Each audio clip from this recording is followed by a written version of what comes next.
교회가 무엇인지를 바르게 알아야만 올바른 믿음 생활을 하게 되고, 올바른 믿음 생활을 해야만 하나님께 아름답게 쓰임을 받게 되며, 그러므로 세상에 희망이 되는 것입니다.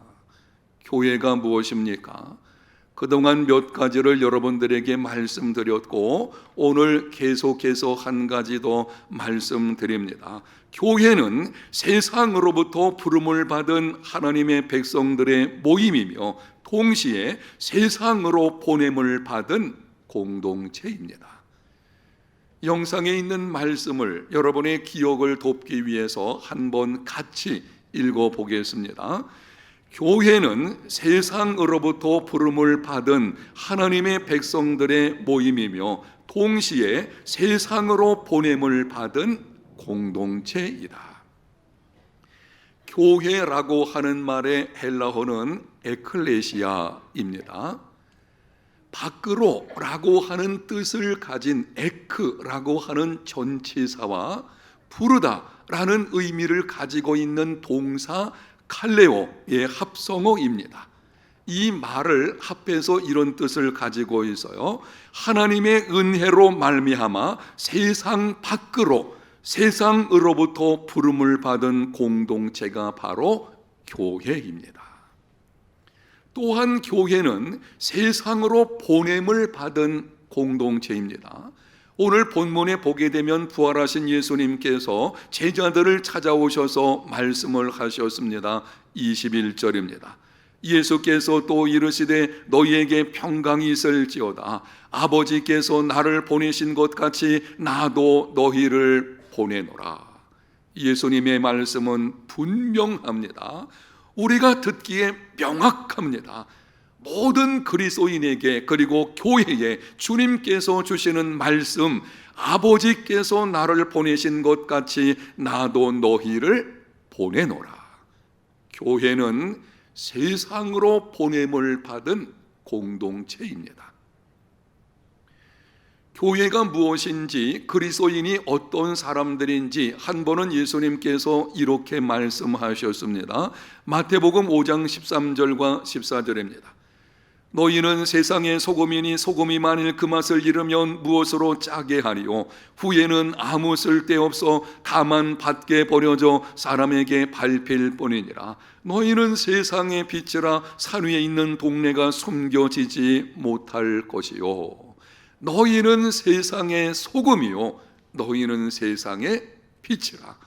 교회는 세상의 소금이요 세상의 빛입니다. 부패한 것을 위하여 소금이 존재하는 것이고, 어둠을 위해서 빛이 존재하는 것입니다. 예수님께서 교회를 소금과 빛이라고 말씀하신 것은 교회가 세상을 위해서 존재하는 것이지 세상이 교회를 위해서 존재하는 것이 아님을 말씀하시는 것입니다. 교회는 하나님께로부터 부름을 받은 공동체이며, 동시에 세상으로 보내심을 받은 공동체입니다. 여러분에게 두 가지 측면에서 지금 반복해서 말씀을 드리고 있습니다. 세상으로부터 하나님의 은혜로 부름 받았다라고 하는 것과, 동시에 세상으로 보냄 받았다, 부름 받음과 보냄 받은 것, 이 두 가지가 함께 균형을 이루어야 그 교회가 바른 교회인 것이고, 교회라고 하면 여러분 속에 퍼뜩 어떤 조직을 생각하지 마십시오. 교회라는 말은 바로 교회를 이루고 있는 나를 가리키는 것입니다. 예수 믿는 내가 하나님께로부터 부름 받은 것과, 그리고 세상으로 보냄 받은 것, 이 두 가지 사실을 분명히 알고 균형 잡힌 삶을 살아갈 때에 그것이 바른 믿음인 것이고, 이러한 성도들로 이루어진 교회, 세상에 희망을 주는 교회입니다. 교회가 세상으로 보냄을 받은 공동체로서의 사명을 감당하려면 어떻게 해야 하겠습니까? 우리는 세상 속으로 보냄받은 사람들입니다. 세상 속에서 세상을 변화시키는 삶을 살아내는 것은 쉽지 않습니다. 여러분들이 세상 속에서 믿음을 지키고 단순히 지키는 것 이상으로 여러분이 있는 그곳에서 세상을 변화시키는 것 얼마나 힘든가요? 여러분이 직접 경험하고 있지 않습니까? 그럼 우리가 어떻게 하면 세상 속으로 보냄받은 사명을 감당할 수가 있겠습니까? 오늘 본문을 중심으로 몇 가지 말씀을 드리겠습니다. 첫 번째로 두려움을 용기로 바꾸라. 오늘 본문에 보게 되면 부활하신 예수님께서 제자들을 찾아오셔서 2번 반복해서 말씀하셨습니다. 너희에게 평강이 있을지어다. 주님이 가지고 계신, 주님 안에 있는 그 평강을 지금 제자들에게 주시는 것입니다. 성경 다른 곳에 보게 되면 예수님께서 이렇게 말씀을 하셨어요. 내가 너희에게 주는 평안은 세상이 주는 것과 같지 아니하니라. 세상이 주는 잠시 있다가 사라지는 평안이 아니고 어떤 것도 빼앗아갈 수 없는, 어느 누구도 흔들 수 없는, 세상이 알 수 없는 이런 평강을 그들에게 주시겠다는 것입니다. 무슨 말인가요? 두려워 떨고 있는 제자들에게 용기를 심어주는, 지금 예수님은 두려움을 용기로 바꾸어 주시는 것입니다. 예수님께서 십자가에 달려 죽으신 후에 제자들은 다 도망쳤습니다. 유대인들은 제자들을 찾아내서 핍박하는 이런 일들이 있게 되어지니 이들이 꼭꼭 숨어서 두려움 가운데 지금 있습니다. 주님께서 찾아오셔서 너희에게 평강이 있을지어다. 그들 속에 있는 두려움을 용기로 바꾸어 주시는 것입니다.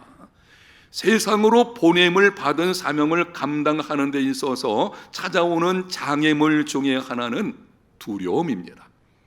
실패에 대한 두려움, 예측할 수 없는 미래에 대한 두려움, 관계 단절의 두려움, 세상의 가치관을 따르지 않을 때 찾아오는 잃어버림에 대한 두려움, 지금까지 즐겼던 것을 끊어야 할 것에 대한 두려움, 이러한 두려움에 사로잡히게 되면 자존감이 낮아지게 됩니다.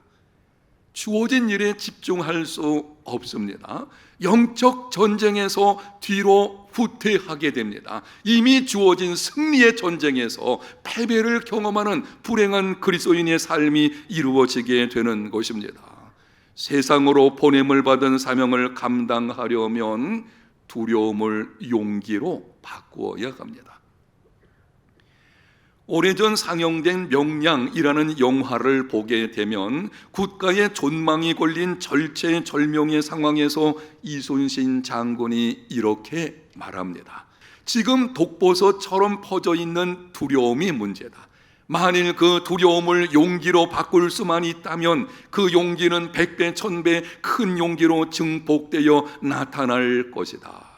만일 두려움을 용기로 바꿀 수만 있다면 상황이 문제가 아니고 두려움이 문제라는 것입니다. 절체절명의 상황이 찾아온다고 할지라도 내 속에 있는 두려움을 용기로 바꾸게 되어지면 넉넉히 그것을 이겨낼 수 있다고 하는 것입니다. 지금 여러분 속에 있는 두려움은 무엇입니까? 우리가 인생을 살다 보게 되면 이런저런 일들로 인해서 두려움이 찾아오게 되는데 혹시 지금 여러분 속에 두려움이 있으십니까? 두려움 때문에 잠을 이루지 못하는 경우가 있으십니까? 그 두려움을 용기로 바꾸십시오.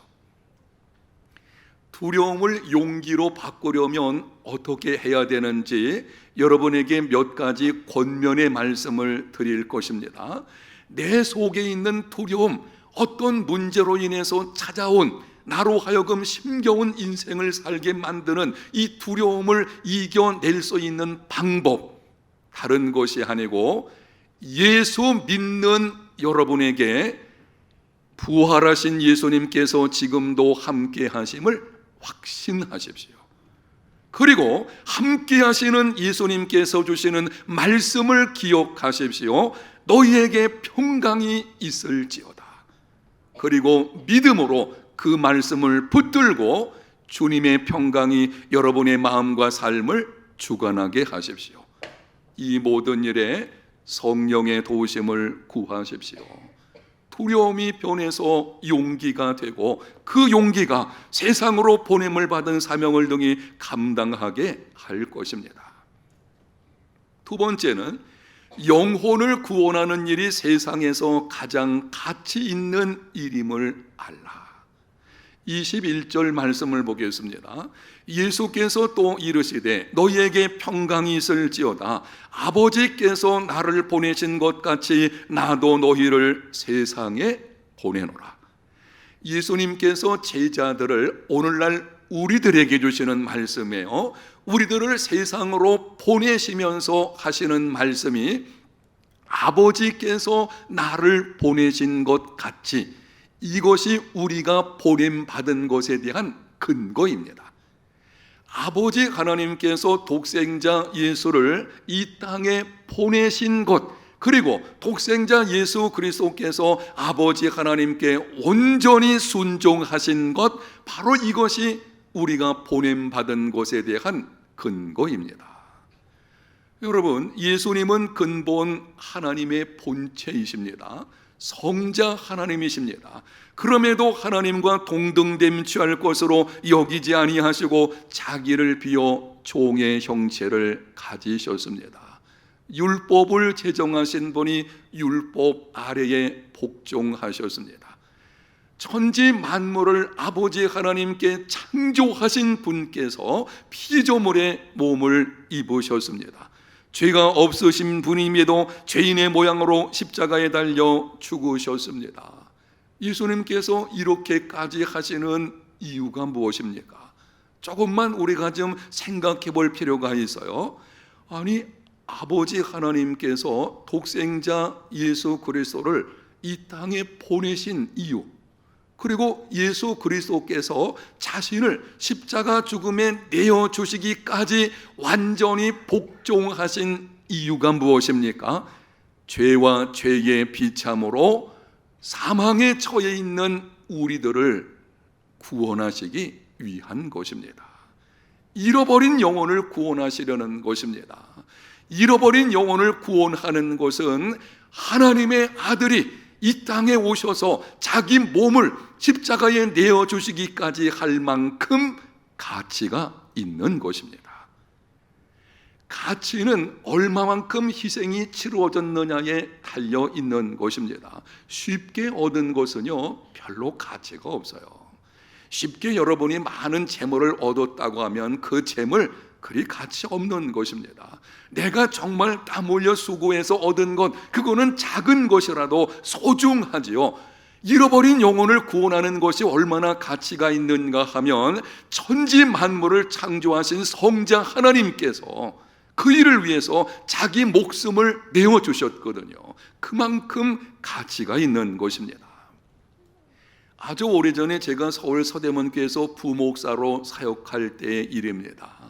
한 성도가 하나님의 부름을 받아서 교회 묘지에 가서 하관 예배를 드리게 되었습니다. 아주 추운 겨울날이었습니다.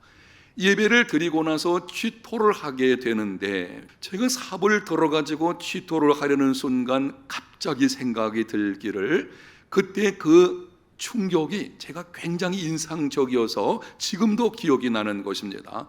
얼마 지나면 나도 이 차가운 땅으로 들어가게 되겠구나. 그 순간 제게 이런 생각이 들었어요. 어떻게 살 것인가? 그리고 두 가지 결심을 하게 되었는데요. 첫 번째는 어떤 경우에도 예수님을 믿는 믿음을 굳게 잡아야겠다. 죽음 앞에는 재물도 명예도 지식도 소용없습니다.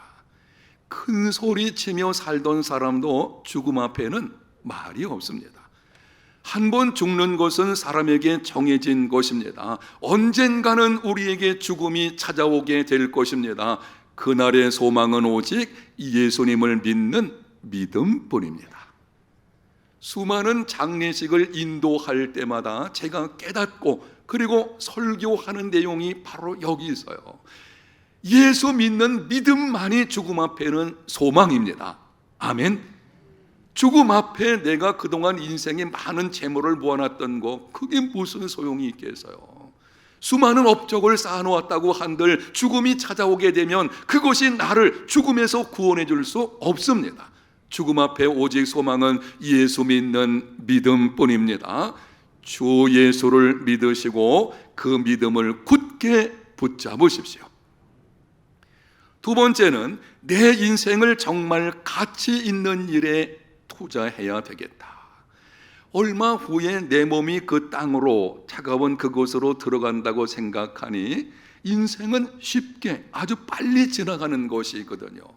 성경에 말하기를 인생은 안개와 같고 나그네와 같고 들의 풀과 같다고 말합니다. 나이 많으신 분들이 늘 하는 말, 목사님 세월이 이렇게 빨리 가는 줄, 지난 10년이 신속하게 지나갔습니다. 그게 인생이에요. 이렇게 신속하게 지나가는 짧은 인생을 우리가 어떻게 살아야 하겠습니까? 내 생명을 내어놓을 수 있을 만큼 가치 있는 일에 자신을 들여야 합니다. 내 생명을 내어놓을 수 있을 만큼 가치 있는 일은 무엇입니까? 생명은 생명으로만 대신할 수 있습니다.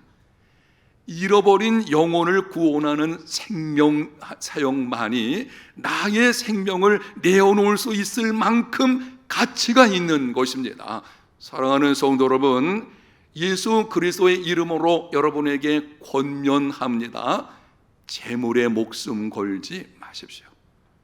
너무 많은 사람들이 그 재물, 이 돈 좀 얻겠다고 자기 목숨 거는 것을 보게 됩니다. 명예에 목숨 걸지 마십시오. 알량한 그 권세, 그 권력, 그거 작은 거 얻으려고 목숨 걸고 달려드는 사람들 우리가 주변에서 보게 되는데요.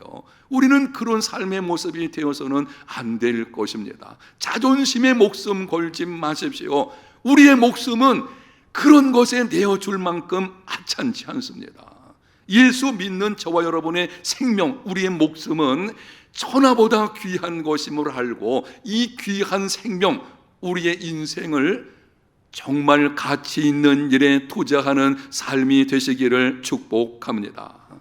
지혜로운 자와 어리석은 사람의 차이는 무엇을 얼마나 가지고 있느냐, 무엇을 얼마나 배웠느냐, 여기 있지 않습니다. 많이 가졌다고 해서 지혜로운 것도 아니고요, 많은 지식을 가지고 있다고 해서 그것이 세상을 이겨내는 총명이 다가 아닌 것입니다. 진정 지혜로운 사람은 가치 있는 일에 자신의 삶을 내어주는 것입니다.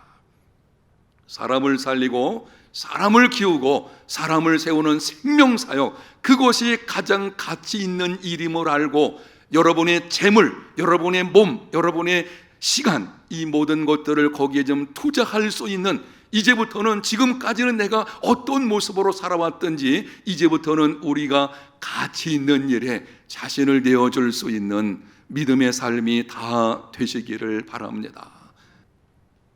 세 번째는 성령의 도우심을 구하고 성령을 따라 행하라. 예수님께서 부활하신 후에 제자들을 찾아오셔서 자신을 나타내 보이셨습니다. 평강의 말씀을 주시고 손바닥, 못 박힌 손과 그리고 창에 찔린 허리를 보여주셨습니다. 그것을 보고 제자들은 예수님께서 실제로 부활하셨다는 것을 알게 되었습니다.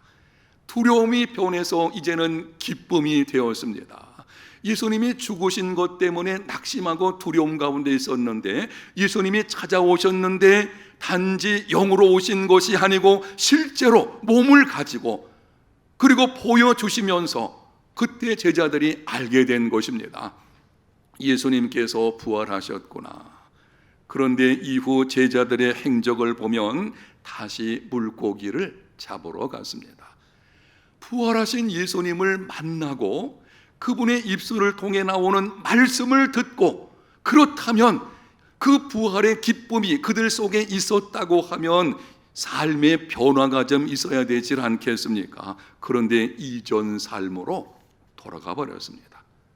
베드로는 다른 제자들과 달리 빈 무덤을 보았습니다. 부활하신 예수님을 개인적으로 만났습니다. 그리고 오늘 본문 이 사건에서 세 번째로 부활하신 예수님을 보고 있는 것입니다.